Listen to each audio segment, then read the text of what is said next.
Friends, मैं आपका mentor AK Singh और आज फिर हम अपने DSSB एंटिटी स्पेशल क्लासेस देखेंगे। और एंटिटी स्पेशल क्लासेस में क्या देख रहे हैं? मॉक टेस्ट सीरीज देख रहे हैं। मॉक टेस्ट सीरीज कहीं ना कहीं आपकी पहले इसलिए कराई जा रही है, आप ये सोचोगे पहले थ्योरी नहीं पढ़ाई, प्रैक्टिस टेस्ट नहीं कराया, सीधे सीधे मॉक टेस्ट इसलिए क्योंकि बच्चे कहीं ना कहीं इस एग्ज़ाम को एक तरह से मान के चलिए पहले वो पढ़ चुके हैं। तो कहीं ना कहीं जैसे सीटेट में आपने कहीं ना कहीं अभी उस चीज़ में प्रैक्टिस सेट में तो कहीं ना कहीं पहले मॉक टेस्ट कराया जाएगा, फिर आपको इस तरह से यही पता चलेगा कि आपने कितनी तैयारी आपके दिमाग में है, कितनी नहीं। फिर आपके प्रैक्टिस टेस्ट कराए जाएंगे, फिर आपके प्रीवियस ईयर कराए जाएंगे, और कहीं ना कहीं थ्योरी इस तरह से आपके कराए जाएंगे, जिससे क्या हो क्वेश्चन जितने क्वेश्चन करोगे उससे ज़्यादा आपको क्या हो प्रैक्टिस मिलेगी और कहीं ना कहीं मॉक टेस्ट से आपको चीज़ों को जानने को मिलेगा। तो समय व्यर्थ न करते हुए चलते हैं आज के अपने टॉपिक पर। तो क्या है, और ये सारे के सारे PDF आपको कहाँ मिलेंगे? टेलीग्राम चैनल पर। तो टेलीग्राम चैनल को आपको ज्वाइन कर लेना है, यूट्यूब चैनल को सब्सक्राइब करके रख लेना है, जिससे आपको क्या है, और बेल आइकन को दबा कर रख लेना है, जिससे आपको सारे नोटिफिकेशन मिल जाए। आज है हमारा मॉक टेस्ट सीरीज़ 4, यानी कि टेस्ट सीरीज़ 4। और इससे पहले 3 जो हैं आपको क्या है टेलीग्राम चैनल पर मिल गए होंगे, जाकर आप वहाँ से डाउनलोड कर अपने प्रैक्टिस को कर सकते हैं। समय का यानी कि आपके पास क्या है, एक क्वेश्चन बताया जाएगा, उसके बाद 10 सेकंड का समय दिया जाएगा, आपको आंसर बताना है। तो आपकी समय की घड़ी ला दी जाती है, तो आपके सामने पहले घड़ी लेके आ जाते हैं। तो ये आ गई है आपकी घड़ी। तो आपको क्या करना है, आपको समय और देखना है। तो सबसे पहला क्वेश्चन आता है, वह ध्वनि है जो किसी भी शब्द या चिन्ह के रूप में निर्मित की यानी करती हैं या की जाती हैं का क्या कहलाती हैं? तो क्या कहलाती हैं? तो आपका समय शुरू होता है अब, और आपको बताना है इस तरह की जो चिन्ह है या फिर शब्द हैं उसे क्या कहा जाता है। तो उसे क्या कहा जाता है? वो कहा जाता है फोनोलॉजी, यानी कि ध्वनि विज्ञान। तो इसका आंसर क्या हो जाएगा? Option number B. चलिए नेक्स्ट क्वेश्चन देखते हैं, क्वेश्चन नंबर 2 देखते हैं। क्वेश्चन नंबर 2 क्या कह रहा है? किसी पाठ्यचर्या के रूपरेखा के संतुलित की गई यानी की थी, और पर्यावरण अध्ययन को कक्षा 3 से 5 में विज्ञान या सामाजिक शास्त्र के निर्धारण 2 विभिन्न भागों के बजाय एक ही भाग में पाठ्यक्रम के रूपरेखा में प्राथमिक स्तर पर डाला गया। तो ये सबसे आपको आसान इसका क्वेश्चन बताया, तो इसका आंसर क्या होगा जल्दी बताइए। सबसे आसान क्वेश्चन है और कहीं ना कहीं आपने इस चीज़ को पढ़ा भी है, यानी कि कौन से में आया था? ये जो पाठ्यक्रम था वो आया था आपका 2000 में, ठीक है, यानी कि 2000 में आया था। और इसमें क्या है, देखो पहले और दूसरी कक्षा में आपको पता है कहाँ से पढ़ाया जाता है? मैथ्स, हिंदी, इंग्लिश में हम क्या करते हैं, सारे के सारे दूर देश से आई चिड़िया, उत्तर से आया सूरज, इस तरह से हम कहीं ना कहीं पढ़ाते हैं। तो उन्हें दिशाओं का तो क्या है, उसमें कहीं ना कहीं हम दिशाओं का, उनसे चीज़ों का, छोटी छोटी चीज़ों का ज्ञान बच्चों को करा देते हैं। चलिए क्वेश्चन नंबर 3 देखते हैं। क्वेश्चन नंबर 3 क्या कह रहा है? ब्लॉक के साथ खेलने के में निम्नलिखित में से किस एक के अतिरिक्त अन्य सभी के विकास में सहायता मिलती है? तो क्या होगा इसका आंसर? तो इसमें क्या होगा, इसका आपका टाइम शुरू होता है अब, और आपको बताना है इसका आंसर क्या होगा। तो यानी कि आपको बिल्कुल सीधा सीधा, जब ब्लॉक की बात आए तो ब्लॉक किस में संबंधित होता है, ये आपको कहीं ना कहीं आपने सीटेट में पढ़ा होगा। तो ये आ जाएगा ए नंबर, स्वास्थ्य, ठीक है। चलिए आगे चलते हैं, क्वेश्चन नंबर नेक्स्ट देखते हैं। क्वेश्चन नंबर नेक्स्ट क्या कह रहा है? क्वेश्चन नंबर 4 क्या कह रहा है? आत्म जागरूकता की किस अवस्था में बच्चा स्वयं को संदर्भित करने के लिए भाषा का प्रयोग करना शुरू कर देता है? तो किस इस अवस्था में, जब आपको छोटा बच्चा होगा, आपने अभी देखा होगा, तो भाषा का किस तरह से प्रयोग करता है, किस टाइम पे प्रयोग करना सीख जाता है।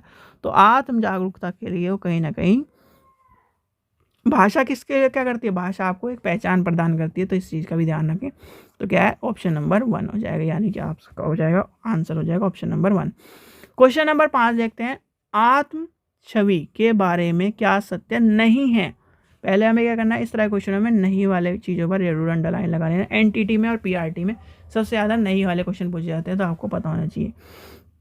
तो आपका समय शुरू होता है अब, आपको बताना है इसका आंसर क्या है। और यानी कि जैसे ही आपके सारे क्वेश्चन कंप्लीट हो, आपको बताना है कि आपके कितने 10 में से कितने सही रहे, और कमेंट सेक्शन में हमें भी पता चले कि आपने कितनी तैयारी करी थी। तो इसका आंसर क्या हो जाएगा? इसका आंसर हो जाएगा आपका ऑप्शन नंबर सी, यानी कि यह दूसरों के प्रभाव में निर्मित होता है। तो क्या है, नहीं पूछा था तो नहीं में यही हो जाएगा इसका answer, option number C. Question number यानी कि और किसी को भी सीटेट के प्रीवियस ईयर के क्वेश्चन पेपर चाहिए, नोट्स चाहिए, तो वो क्या है 99 में। और कहीं ना कहीं जो यूजीसी नेट के प्रीवियस ईयर क्वेश्चन पेपर है, इंग्लिश आपको मिल जाएगी, पॉलिटिकल मिल जाएगा, और कहीं ना कहीं और सब्जेक्ट भी मिल जाएंगे। तो जाकर आप जैसे ही बाय करोगे तो वहाँ पर जाकर आप देख सकते हैं। चलिए क्वेश्चन नंबर यानी कि 6 देखते हैं। 6 में क्या कह रहा है?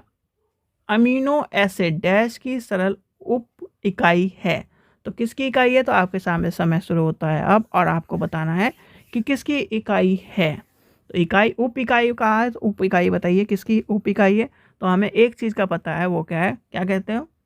प्रोटीन, यानी कि इसका आंसर हो जाएगा ऑप्शन नंबर पहला। ठीक है, चलिए आगे चलते हैं। क्वेश्चन नंबर 7 देखते हैं। क्वेश्चन नंबर 7 क्या कह रहा है? डैश को छोड़कर समावेशी कक्षा में श्रवण शिक्षित, यानी कि श्रवण शिक्षित एक तरह से वाले बच्चे को क्या संबोधित करने के लिए शिक्षक निम्नलिखित कार्य करता है। अब क्या है, श्रवण की बात आई। श्रवण क्या है? एक होता है देखने वाला, एक होता है सुनने वाला। ठीक है, इन दो चीज़ों में ही सबसे ज़्यादा पूछा जाता है समावेशी कक्षा में। देखो अगर चलो पहले इसका आंसर बता देते हैं, फिर मैं आपका चीज़ एक्सप्लेन करूँगा। तो इसका आंसर क्या होगा? इसका आंसर आपके सामने बिल्कुल सामने दिया गया है। तो क्या है, इसमें आ जाएगा, चलिए तो इसका आंसर क्या हो जाएगा? इसका आंसर हो जाएगा ऑप्शन नंबर, यानी कि एक मिनट, अच्छा इसका आंसर क्या हो जाएगा? Option number B. जो मैं बात कर रहा था, देखो आँख नहीं होगी तो उसे क्या करा जाएगा? ज़्यादा से ज़्यादा बोल के सिखाया जाएगा।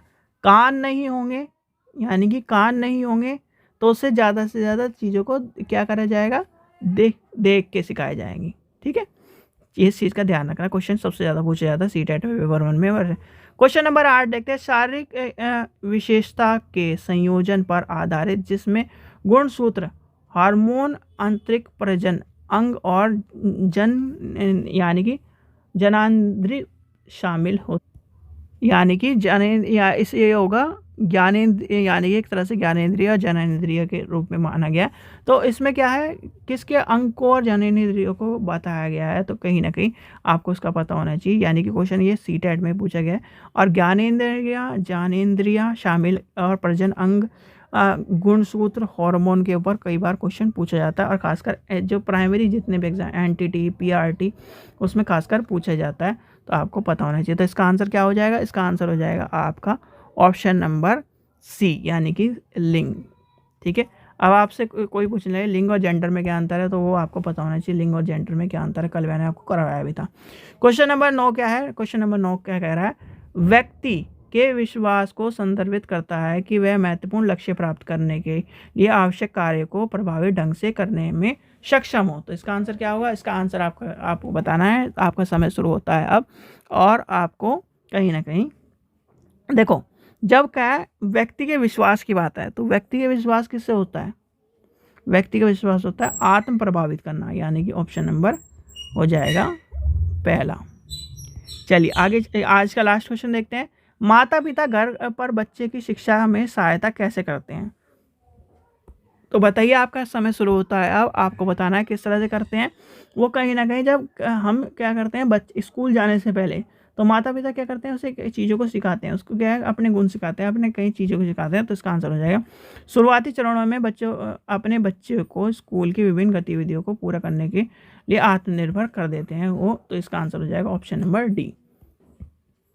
ठीक है बच्चों, और ये है इसके आंसर। जब आप प्रैक्टिस करोगे तो इसके आपके आंसर मिल जाएंगे। आशा करता हूँ आपको वीडियो पसंद आई। वीडियो पसंद आई तो लाइक करें, चैनल को सब्सक्राइब करें, वीडियो को ज़्यादा शेयर करें, और ये आपको टेलीग्राम चैनल पर PDF मिल जाएगा। Thank you.